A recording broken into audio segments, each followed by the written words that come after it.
Greetings to all in the love and light of the one infinite creator. My name is Jonathan Tong, and I'm facilitator for the Seattle Law of One study group. We can be found on the list of study groups on the L&L Research website shown on your screen. We can also be found on Facebook if you search for Seattle Law of One. We do meet on Zoom twice a week on Tuesdays from 3:30 to 5:30 p.m. Pacific time, as well as Saturdays from 8 to 10 in the morning Pacific time. You don't have to live in Seattle or anywhere near Seattle to join our Facebook group or join our Zoom sessions. Anyone who is interested and available is welcome to join us. That is probably the best way to get announcements and Zoom links for future Q&A sessions. Speaking of which, we do also have a YouTube channel as Seattle Law of One study group. If you go there, you can see recordings of all our previous Q&A sessions with Jim and Austin, Trish, and Gary of the L&L Research channeling team. If you click on any one of those video links, you'll see below it a list of topics and timestamps, and highly encourage you to go there and check it out, browse through, see if there are any topics that are of particular interest to you, and I think you will find it worth your while. In the meantime, today we are blessed to be joined once again by Mr. Jim McCarty for some informal conversation and Q&A about the Law of One and how to live it in our daily lives. How are you doing today, Jim? Doing well. It's a beautiful day, a cool day, but I'll take it. That's beautiful. Yeah, we are at the beginning of October. What are the seasonal changes like over there in Kentucky? Well, we're down into the 70s for our highs instead of 80s and low 90s. And this morning we were down in the 40s for our low for the first time. So that looks like the prediction for the next week, at least, and maybe getting cooler, which is the right time to get cool. Usually mid-October is when we have our first freeze, but it may not happen this year. I don't know. We'll see. Yeah, it's a beautiful time of year as Earth is going into these changes of shorter days and longer nights. And on that subject, I did actually have a question that I wanted to start with, and that is regarding the matrix of the spirit. In session 80, Ra had some interesting comments about it, and I was wondering if you could share your reflections or feedback on them. If you don't mind, I do actually have it on a slide, and I did want to put this on screen so that our viewers and everyone here can see what we're talking about. So if you don't mind, I'm going to do a screen share here just so we can read through this together.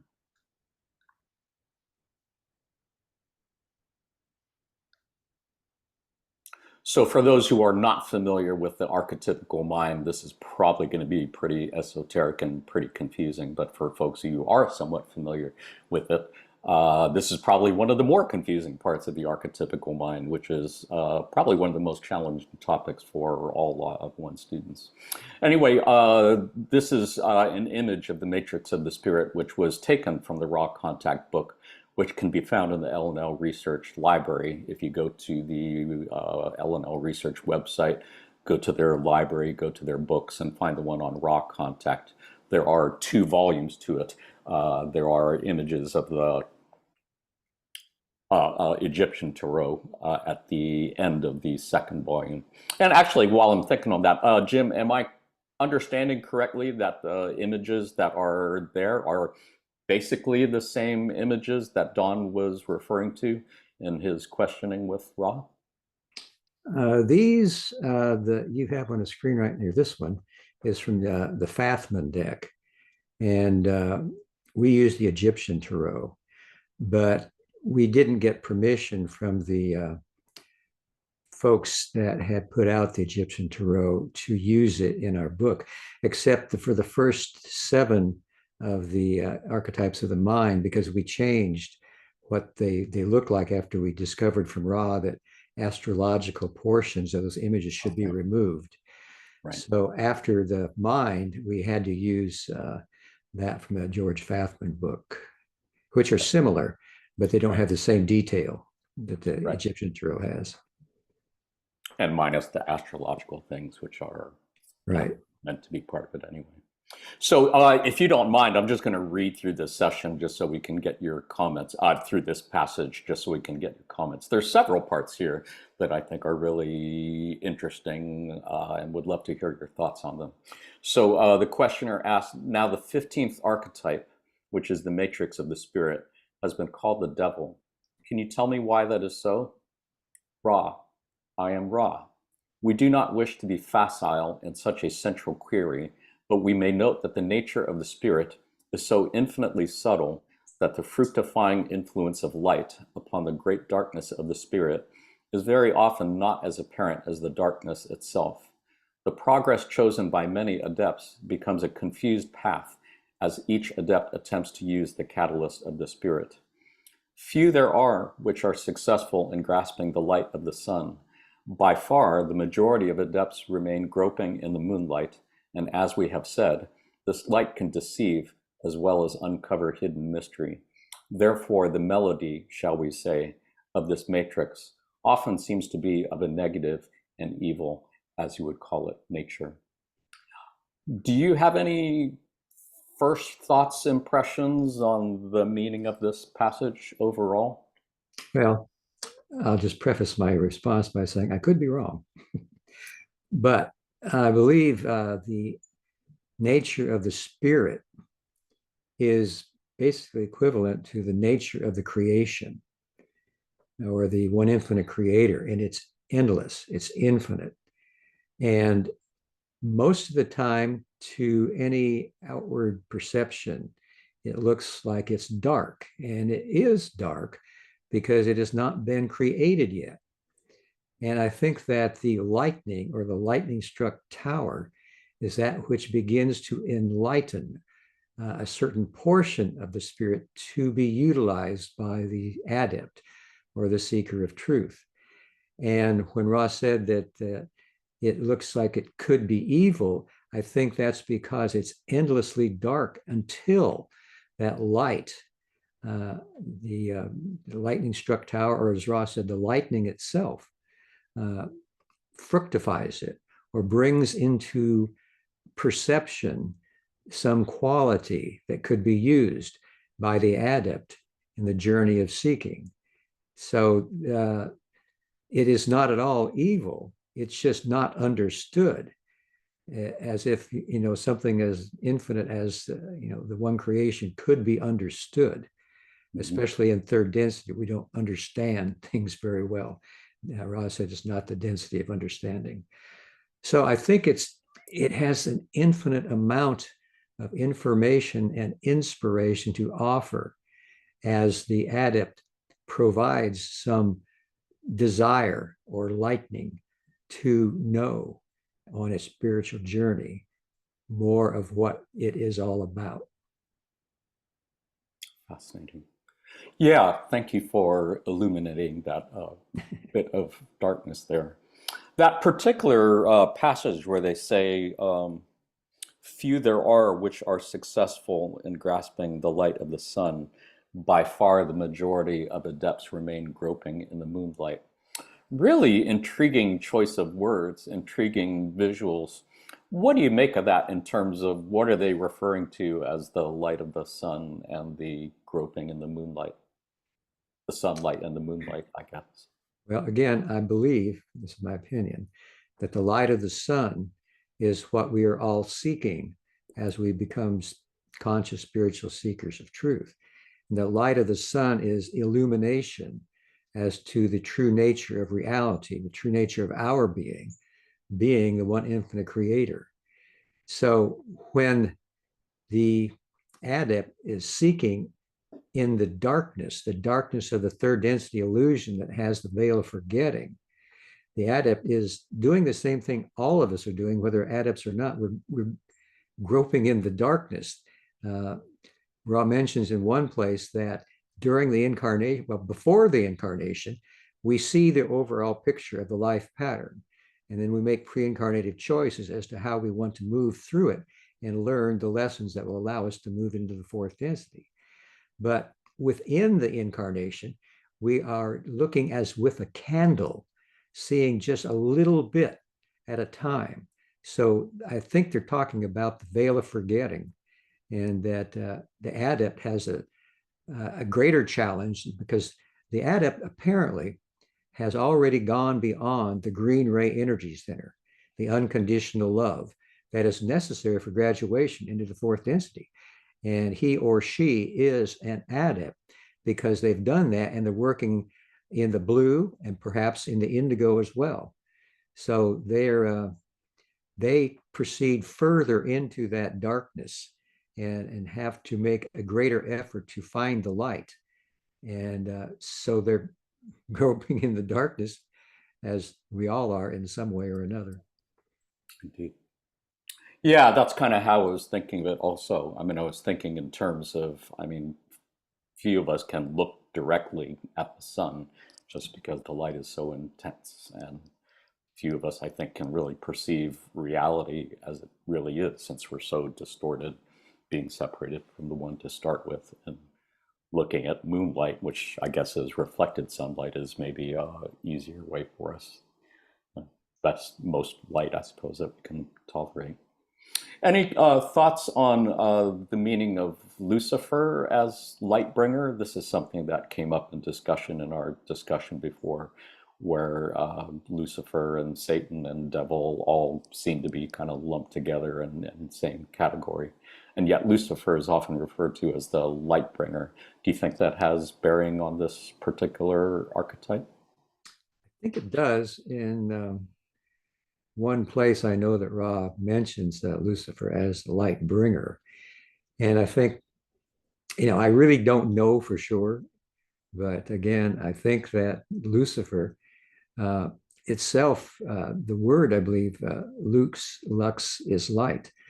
Right. And the type of light that Lucifer would bring would be the possibility of two polarities, of positive and negative. And that you remember that back at the beginning of the creation, the third density entities did not have a veil of forgetting. And they all saw themselves as the creator.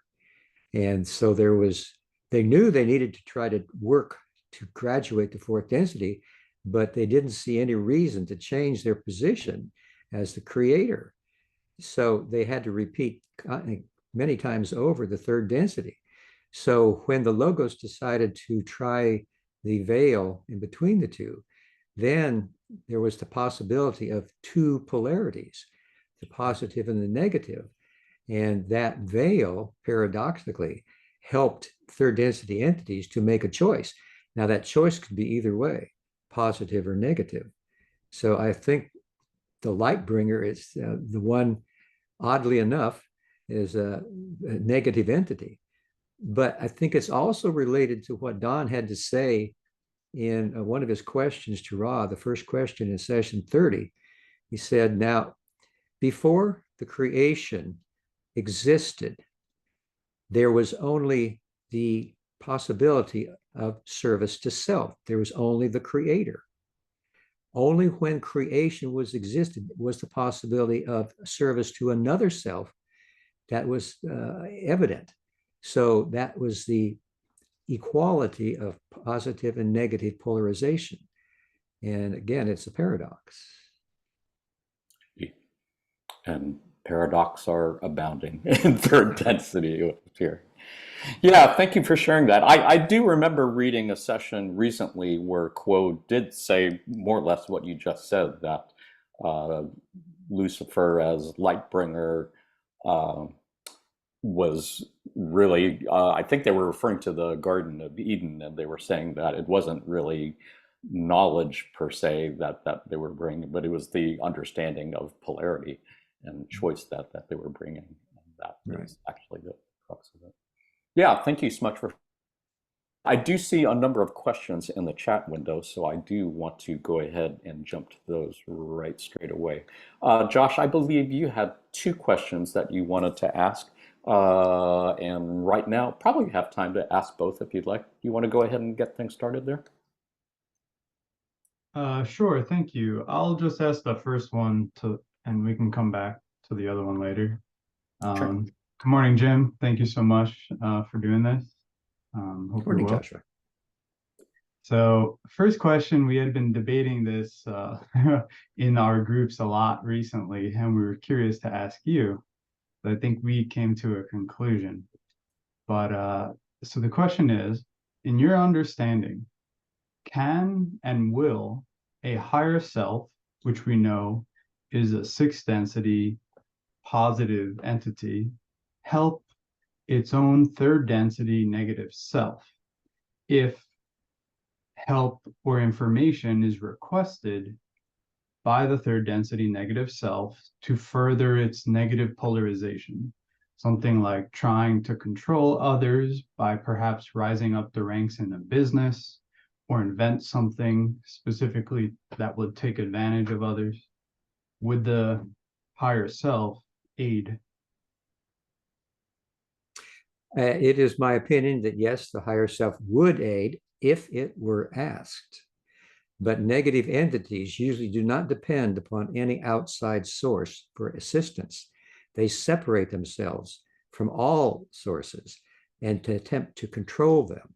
So they would probably not be likely to ask for any kind of assistance.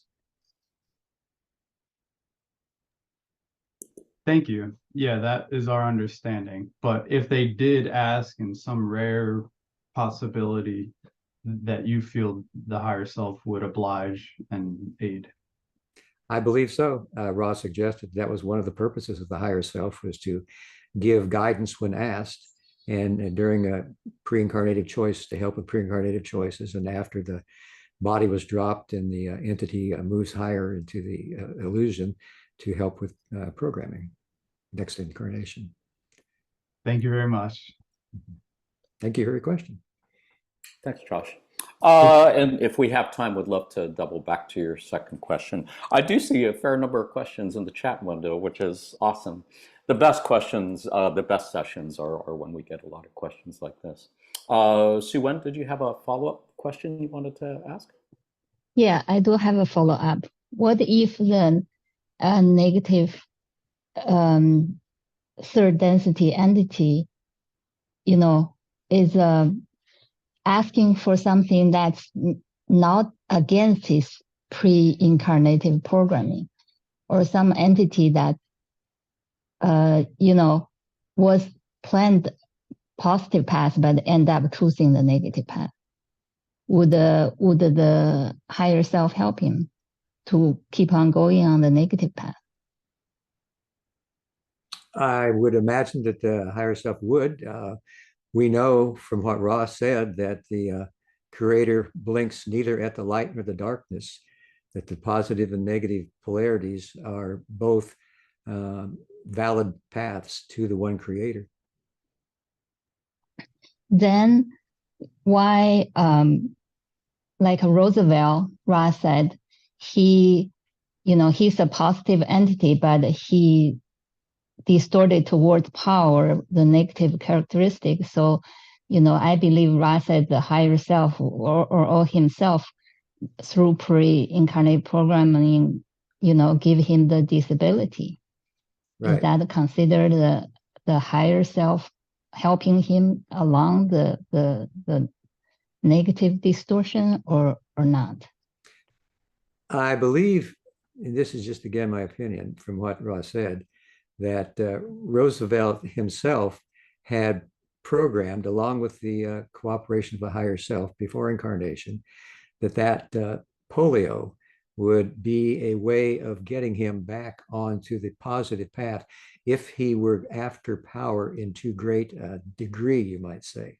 So he became too enamored of gaining power during the incarnation. So this pre-incarnative choice to pull him back into the positive path and less power, desirous power, was activated. Does that answer your question, Sue-Wen? So Roosevelt had wanted power, then the higher self would have helped him, and he can only be stopped or hindered by the pre-incarnative arrangement. That's the... I believe Is that he programmed that probably with the higher self's aid prior to the incarnation. The higher self was not attempting to help him get power because prior to the incarnation, he did not want to be overzealous about gaining power and pre-programmed that the limiting factor of the polio in case he did try to get too much power, and he did attempt to, and so it was activated then. Yes, but what I mean is during the incarnation, he wanted more power. And if he had asked higher self to grant him more power, then higher self would help him. I would doubt it because I think pre-incarnated choices take precedence over choices made in the incarnation. But I'm not sure of that. So that's just my opinion. Okay, got it. Thank you. Thank you for your very good question. Indeed. Linda, you had follow-up question on this topic? Yeah, it seems that his getting we're talking about Roosevelt, his getting power had a lot to do with the start also of World War II. Now, do they know, I mean, that there was going to be a World War II at the time that Roosevelt was going through his pre-incarnative planning? That I have no idea. It's possible.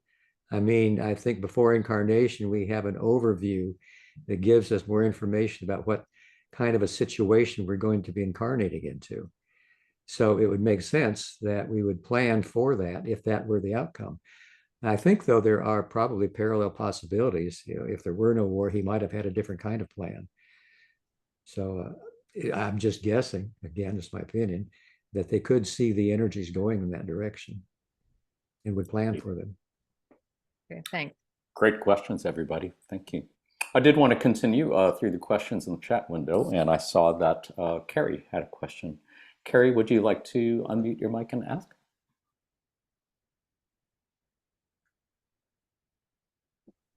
Absolutely. Hi, thank you so much for allowing me to ask a question. Now, I'm on my phone, so I can't see exactly what I wrote, but I'll paraphrase. And I absolutely would like to express the intent behind my question. So I'm very curious about our evolutionary process and what we are capable of in this lifetime. And in light of the previous questions, my intention is not to gain power. It is to gain greater levels of freedom. And I think that the more we have our abilities, our greater abilities, the more freedom we can express, and we can live in a greater human sovereignty. And so I was just wondering, in this third density, is it possible for us to evolve into fourth density while we're here, or anything higher? And is it impossible to us evolve our abilities? I know that we have a lot of expression of human powers such as telekinesis, and all of those different kinds of, things that we hear of that used to be so taboo in the past, that now they're in mainstream media.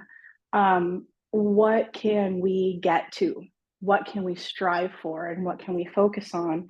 And do so with this goal of freedom as an expression of an example to others that they also can follow. So do it in a service to others manner, as well as uplifting and enlightening others as we progress.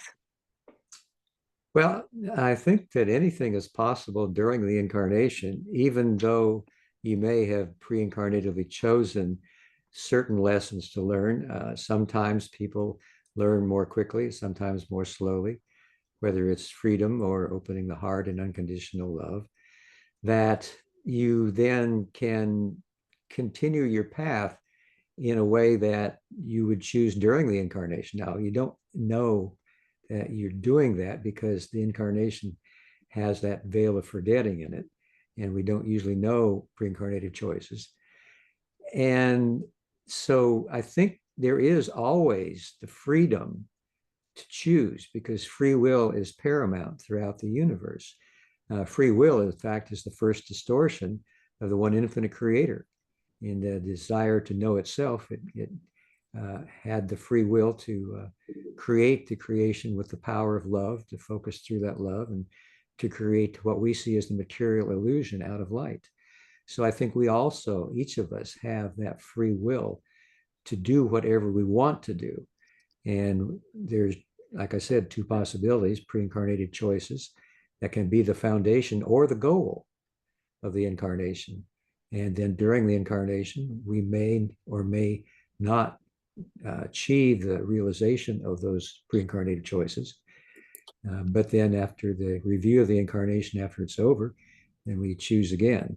So I hope I've answered your question, but please give me a follow-up if I haven't.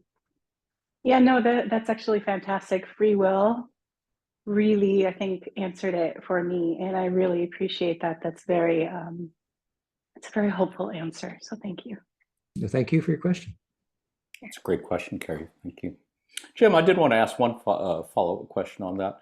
Do you think it would be fair to say that, in general, the main purpose of third density is for us to really learn how to love unconditionally, to love all, and that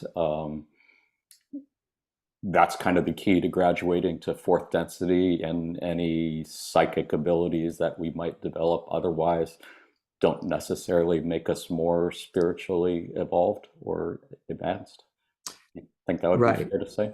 I think you're right on both counts, that the reason that we're here is to open our hearts in unconditional love. At least 51% of the time was the percentage that Ra gave.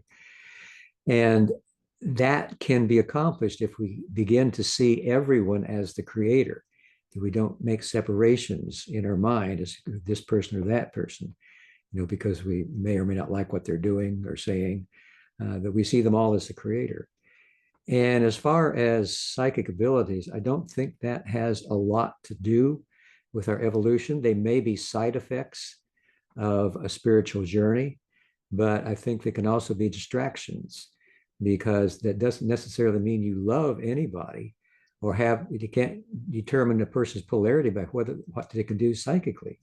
There are a lot of psychic abilities around that I don't see a great need for them or use for them. And a lot of reading I've done of other philosophers, especially Joel Goldsmith, who created the infinite way as his path and shared it with others in many, many books, felt that psychic abilities were a distraction, and that you need to work on the heart and seeing the creator within everyone and everything. Do you mind if I touch on that, actually, since it's still part of my question? Okay. So when I'm thinking of psychic abilities, I'm actually thinking a little bit more of our connectedness to each other, especially since Ra is a social memory complex. And when you're speaking to one, you're basically speaking to all of them. And I believe that humans are actually the same. We've just forgotten that. And so I'm trying to step into our memory of who we really are and becoming who we are supposed to be. And those abilities naturally evolving so that we can have a greater connection, greater support. When people are going through challenges, we have a greater awareness of what their suffering is so that we can step in and help. And that's why I was intending it as very specifically service to others, because I believe that as we become greater in our ability of service to others, that these things actually naturally come about. I absolutely feel like I'm in tune with what's going on with my children when they have needs. And there's some awareness or an impression within me of this knowledge of a need of my service to them. And so the more connected we are, the more we can understand what the other person is needing, feeling, experiencing, the greater service we can provide. And I feel like we might, if we're focused on service to self, we're hindering ourselves from being able to connect and provide in that manner. So that's kind of more I'm thinking is, because I believe that makes sense, even Carrie. That makes sense. And doubt any of us would disagree with that. Did you have any Well- comments on that, Jim, before we move on to Sure. Well, I would agree that if you use whatever ability you have, a connection with another that is psychic in nature, and you use it to help that person, then that's certainly using a tool in the positive sense. I think any tool like psychic abilities can be used positively or negatively. And unfortunately, it seems like so many are used to impress people and to gain personal glory or adulation. So the way you talk about it, though, I think is totally a positive manifestation. Indeed. Yeah, and thank you for asking the follow-up, Carrie. Appreciate that and where you're coming from with it. Mimi, I saw that you had a question. Would you like to unmute your mic and ask? Yes, thank you. I want to ask about spiritual maturity. What is it? What does it look like? And as an add-on, I also want to ask, what is the definition of an adept or an adept, as you pronounced it? Well, an adept is an entity that has already opened the heart in unconditional love and is available for graduation and is working on the higher energy centers, blue and indigo especially. And then spiritual maturity, I think that, again, the open heart is probably the best indication of spiritual maturity, so that a person can begin to look at whatever situation they're in from that point of view of seeing the Creator in whoever stands before you in any activity that you're doing, so that you feel that love of the Creator that made the entire creation moving through you to the person or event or situation that you're engaged in. And that is a conscious process that I think can be done in a not such a conscious way. I think there are a lot of people that are very positively oriented and mature spiritually that do not have a clearly delineated spiritual path. It's just they're good people and they have that way about them. Their very being expresses that. But for most of us, I think we need to be consciously aware of that quality of the open heart being the path we're traveling, and to continuously remind ourselves that this is what we're here to do. How do you recognize spiritual maturity in someone else, like a teacher? I think it's just something your intuition tells you. I mean, I think you have to be around such a person for a while, and then it becomes apparent that you just have a feeling about who they are, what they're about, the nature of their being. And I just think it's an intuitive thing. I don't think you can measure it intellectually or statistically. Thank you. Thank you for your question, Mimi. Good to see you. Nice to see you. I see Raquel had a question, and I wanted to give her a chance to ask. And then I do have Jason and Aram in the queue after that. Raquel, would you like to unmute your mic and ask your question? I would. Thank you. Hi, Jim. It's a pleasure, as always. Thank you. Okay, so I have a question, and actually, if I can just have a quick follow-up. So would the wanderers that are here now, incarnate on Earth, would you consider them adepts? Because they have opened their heart, have graduated, and now they're back to help. Would you consider them adepts? Definitely. They're from higher densities. They have to be adepts. Okay, so that makes sense. See, I don't think that was clear for everybody because, a lot of people don't consider themselves as wanderers, as adepts, but now that's clear. Thank you. All right, my original question now is about balancing. So I'm repeating cycles. So I have done the balancing technique in regards to a situation that keeps appearing in my life. And I've, done the negative, as blowing it up as negative as possible, and then as positive as possible, and then try to integrate it. But it keeps coming up in a different form, in a different way, and I have to keep rebalancing this kind of same situation over and over again. What is it that I'm doing? Am I not anchoring the wisdom into me? Like, I've received this information now, and higher self, now I can move on.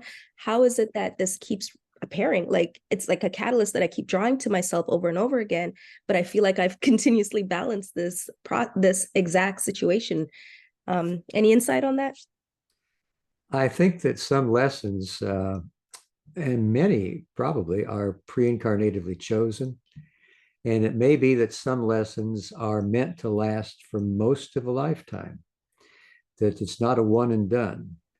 In fact, I don't think many of them are one and done. For myself, I know that from the time I was in fourth grade and 10 years old, I had anger at myself for making mistakes. Yeah. And I would break things I was working with all the way through to age 68, when I finally discovered one night as I was going to bed and I'd broken the monitor on my computer. I asked myself, I wonder, could I accept myself right now in the pit of despair after I've broken another valuable tool? And all of a sudden, my heart was beating fast and I was crying, and I knew finally I accepted myself. And it only took 68 years. So I think it might be that way for a lot of people. Yeah, I can agree, because I keep seeing the same thing happening, and I feel like I'm approaching it with, now that I'm equipped with more tools, playing off of your broken tools. But yeah, it's like, it's just not, like you said, I guess it's a lifetime of working on a specific issue. And until, I guess, how you've had that, I guess, like epiphany of like, just accept the self, love the self. And then my thing is trying to see the other self as the creator always. And I'm doing that. And yet it still seems like, in a negative sense, it comes back, and I have to still see that person as the creator again. And it just keeps repeating. And I'm like, okay, I guess I'm working on forgiveness and self-love and loving the other as the creator over and over again.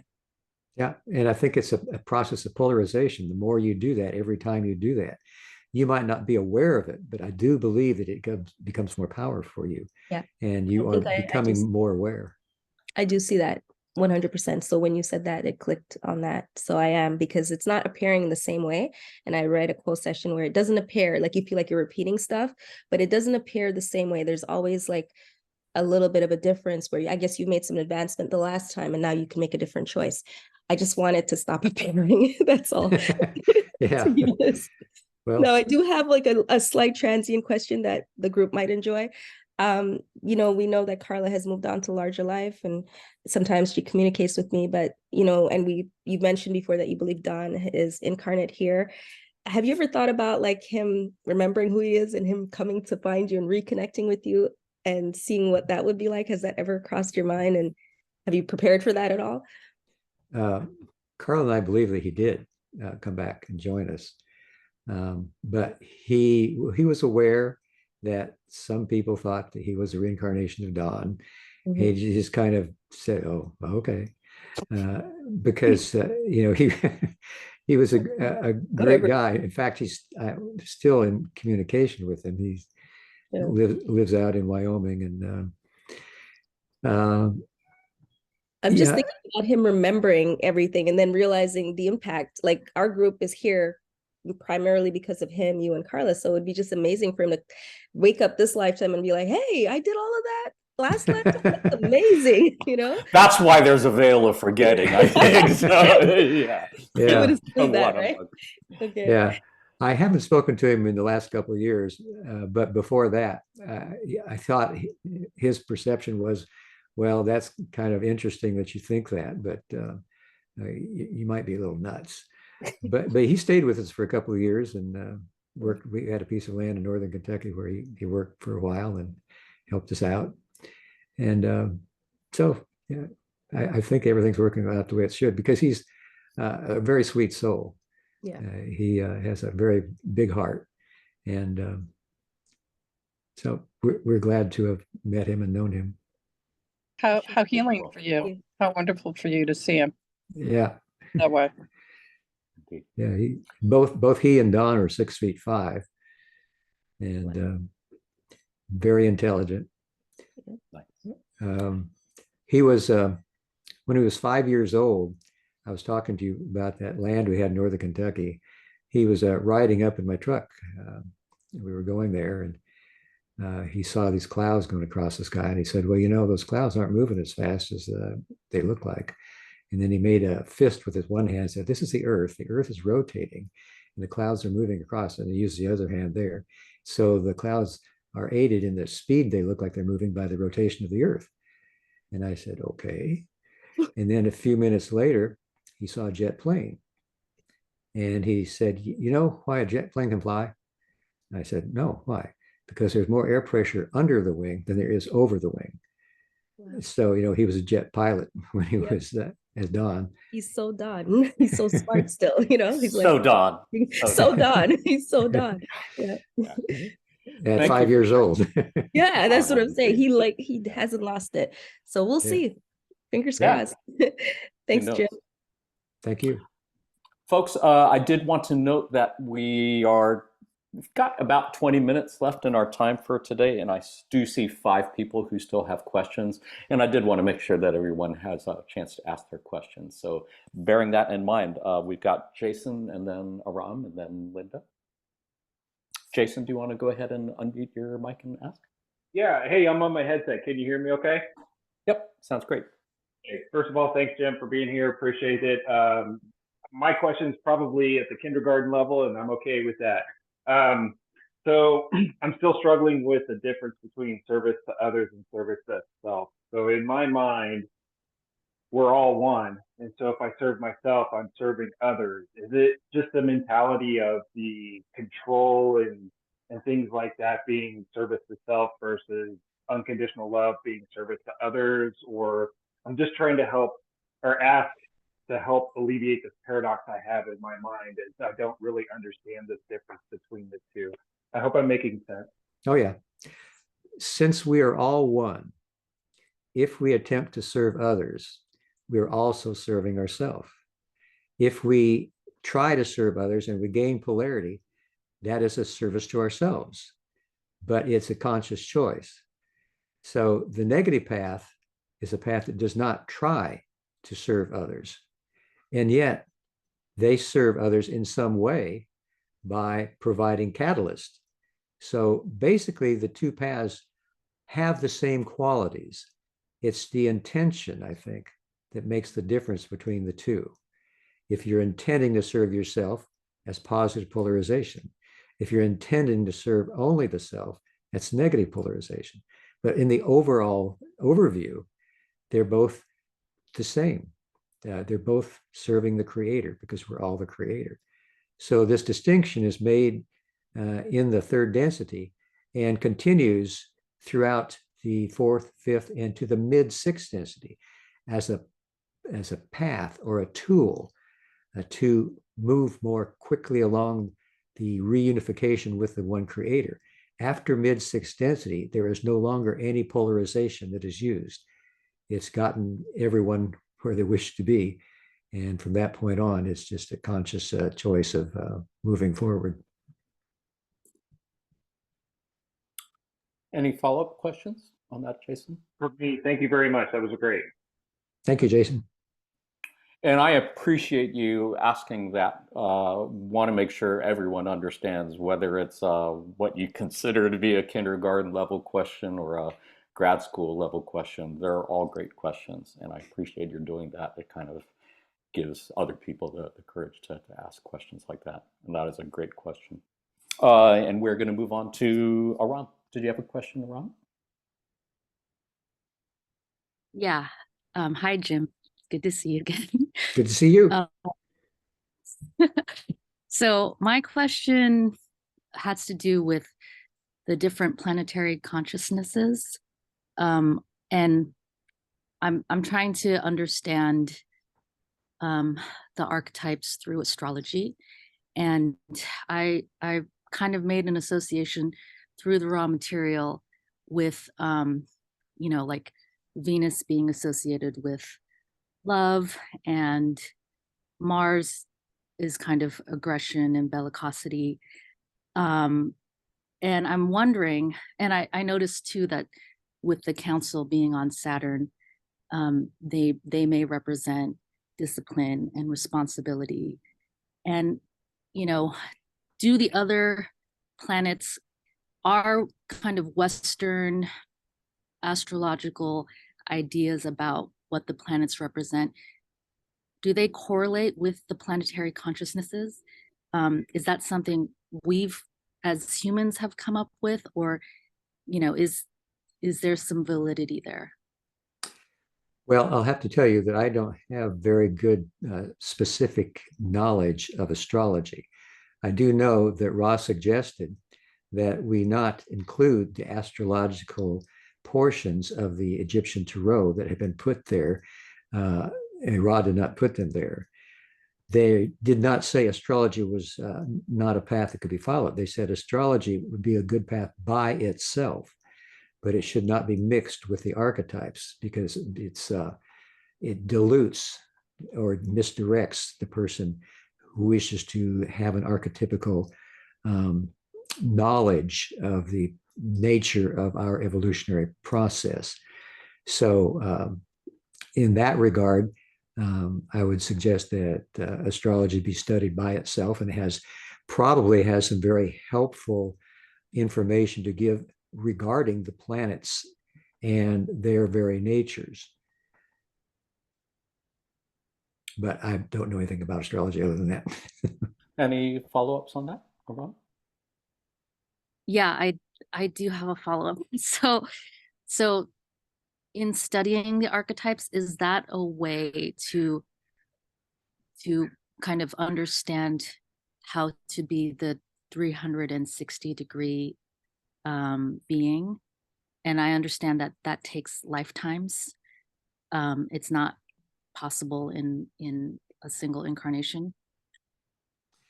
The archetypes of the mind, body, and spirit give us a general description of the nature of this evolution that we're making through the third density.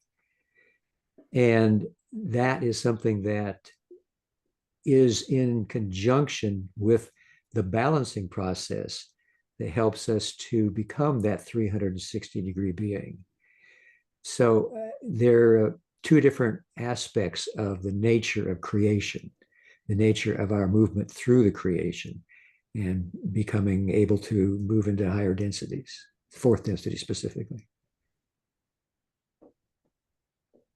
Does that answer your questions, Ron? Yeah, it gives me something to ponder. I appreciate your noting that Venus is associated with the goddess of love and Mars, the goddess of war. It really does seem to fit with how we have come to understand them through our friends in the Confederation. And that, yeah, that is an interesting thing to ponder for sure, how and why. But we will save that for some other time. Otherwise, Linda, I think you had a good question that you wanted to ask. Would you like to unmute your mic? It may not be good. Right now, hi again, Jim. Oh, yeah. I am doing some transcribing of the Brown notebooks that is going to be sent on to Trish and Gary. In it, they're talking about how their channeling was done in 1958. And they were saying that the way they became channels was that the Confederation entities would send vibrations down to their whole head and neck was vibrating violently, and also included involuntary manipulations of the jaw and the throat area. Is that the way you guys do it now, preparing someone to be a channel? No. It is interesting. That's called conditioning.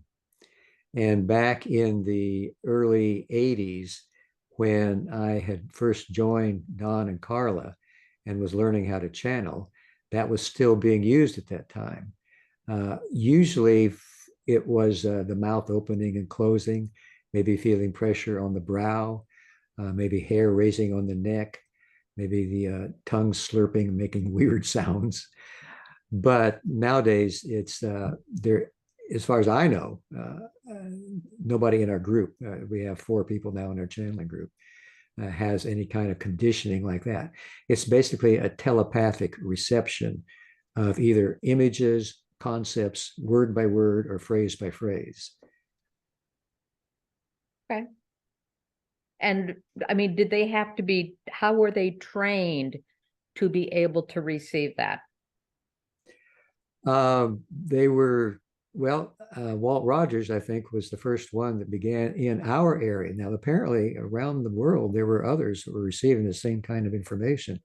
Right. So as far as Walt Rogers, he had apparently had a face-to-face encounter with Haton, fourth density social memory complex. and he had what was called a lingering telepathic contact after that was over. And so he had had that first face-to-face encounter, and the telepathic part came to let him know that if he wanted to form a meditation group, that they could give him information that would help each person on their spiritual journey.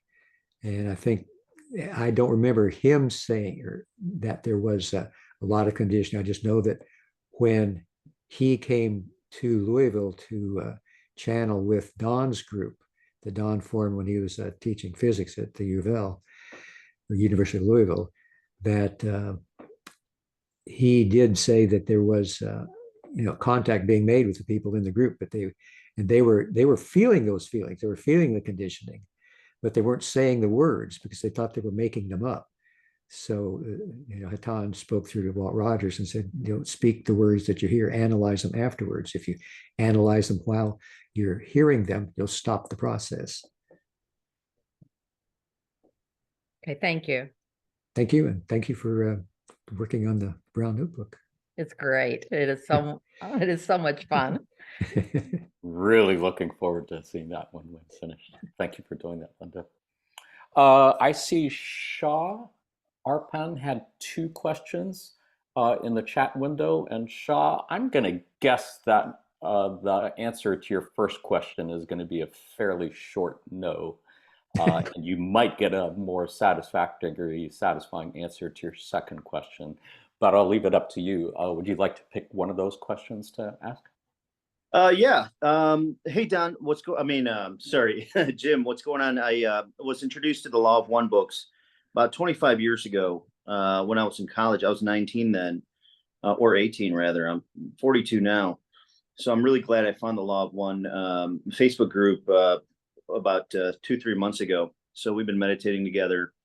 And I had 2 questions. Yeah, the first one is pretty quick and easy. It's if you have a pre-incarnative choices that a person has made, does it ever occur where they consciously can change or modify that in life?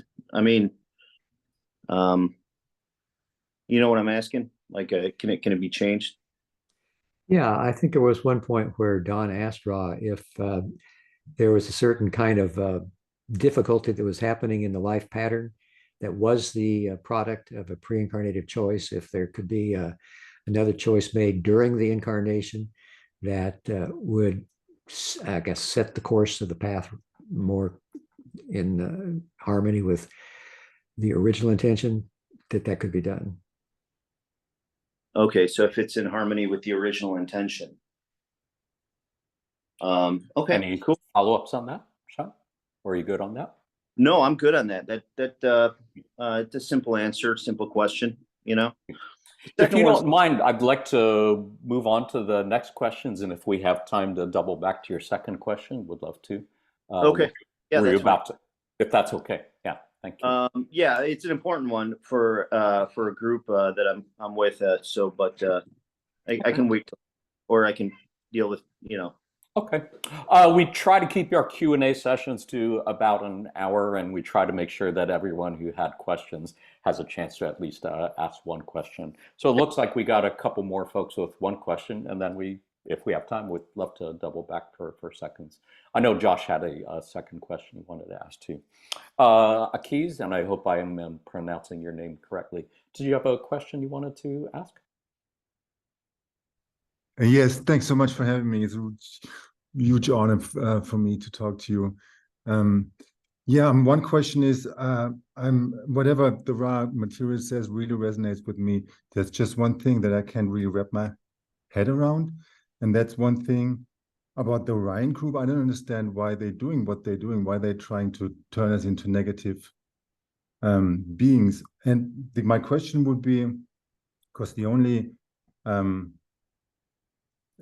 reason sounds to me like Bob Monroe's idea of a loosh farm. Does that make sense to you? Is Bob Monroe talking about the same thing?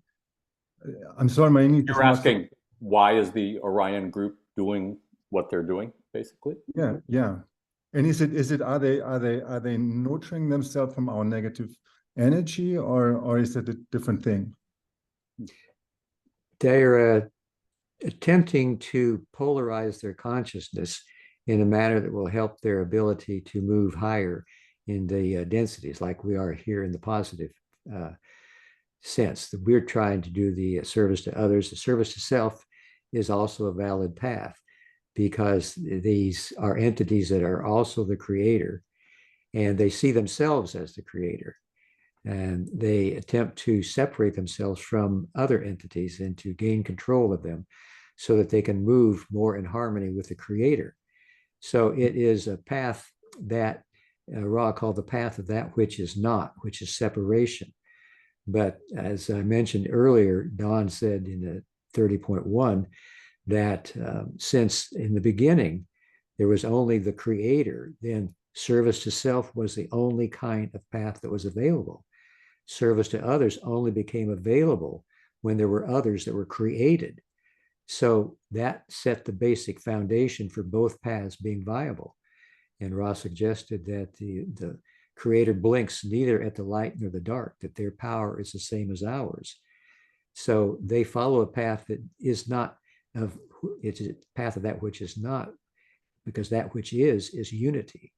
But the path of that which is not can also get you to that unity until they come to the sixth density, where in the sixth density, we need to balance love and wisdom, or see everyone as the creator.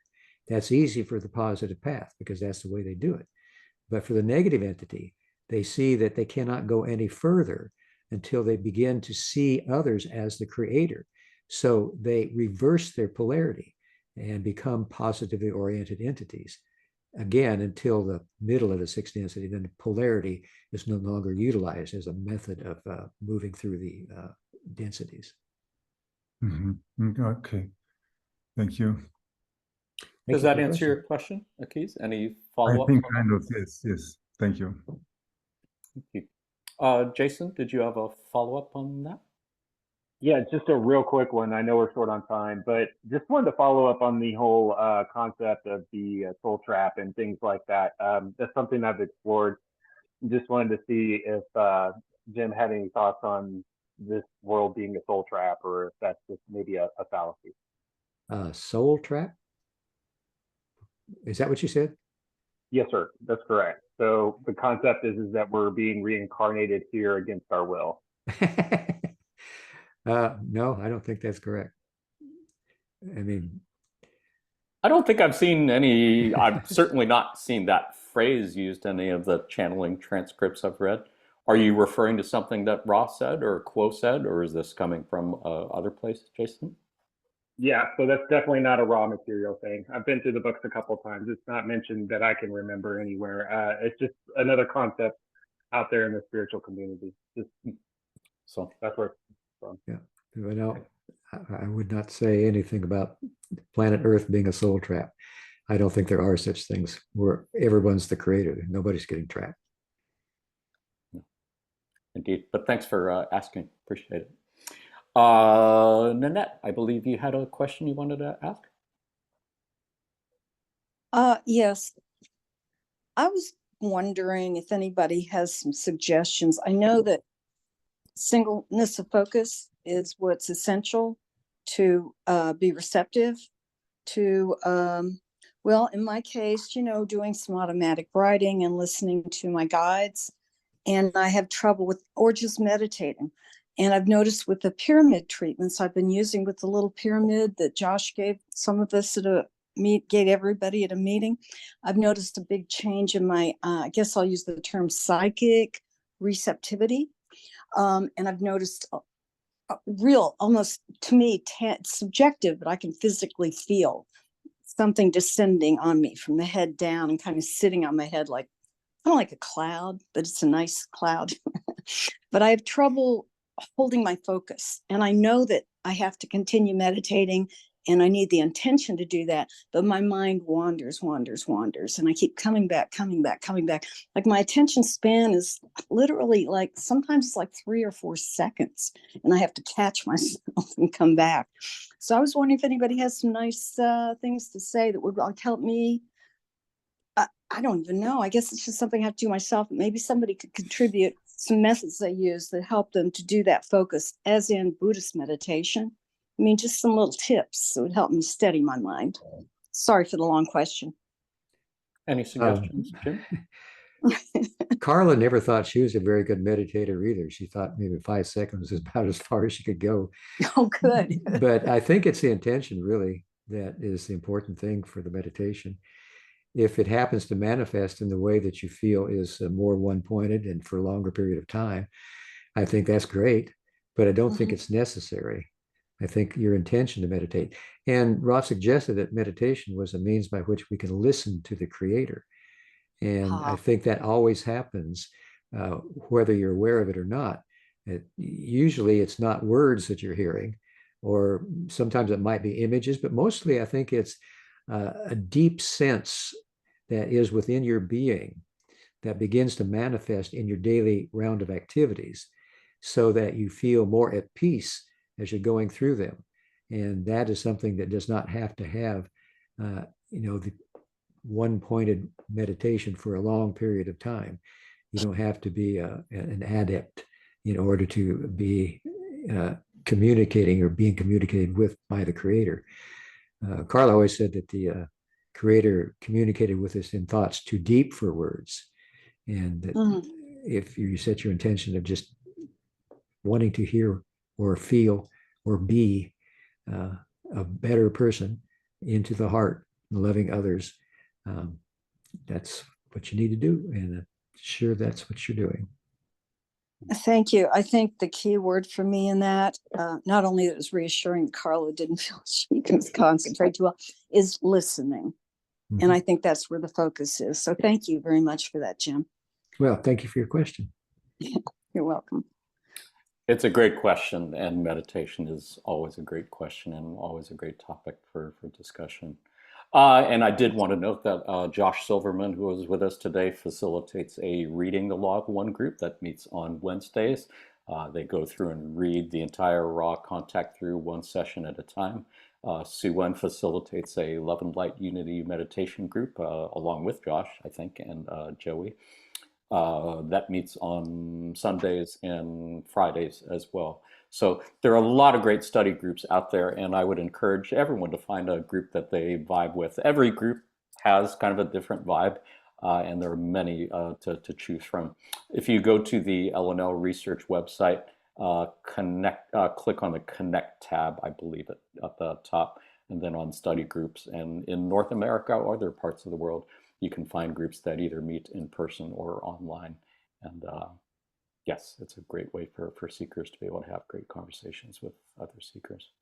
Otherwise, I do want to note that we are about out of time for today. So if you were not able to ask your questions today, well, that's your incentive to join us next time, because Jim has graciously volunteered to join us the first Saturday of each month. If I can interrupt, there was the one fellow who said he had a question that was important to his group. Could we go back and take that one? Yeah, sure. I believe that was Shah. Shah, did you want to ask your other question? Yeah, thank you very much, Jim. So it's a little odd, but there's a group, I've been following this group for a long time. I have a friend actually that got me into it, to studying it. And so they call themselves targeted individuals, and usually they're people that meditate a lot, and they start vibrating high, and then they get I guess you could call it Orion group interference, where they start feeling, and it sounds like schizophrenia, but it's not, because it's they feel like zaps and tingles in their body. They feel like directed energy weapons, or the Havana syndrome that we heard about with the Cuban diplomats.